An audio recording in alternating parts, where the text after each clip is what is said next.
रात परेपछि आफै बल्ने र बिहान भएपछि आफै निभ्ने अटोमेटिक बत्ती बनाउने सजिलो तरिका देखाउँदैछु साथीहरू।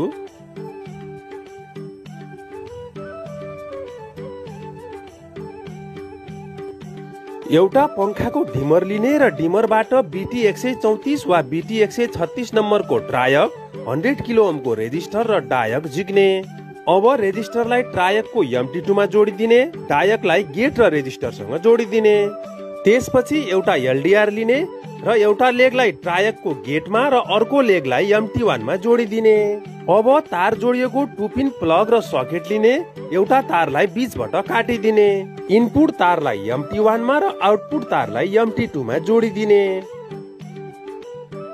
त्यसपछि डिमरको डब्बा झिक्ने र सम्पूर्ण सर्किटलाई ग्लु लगाएर राम्रोसँग डब्बामा हालिदिने।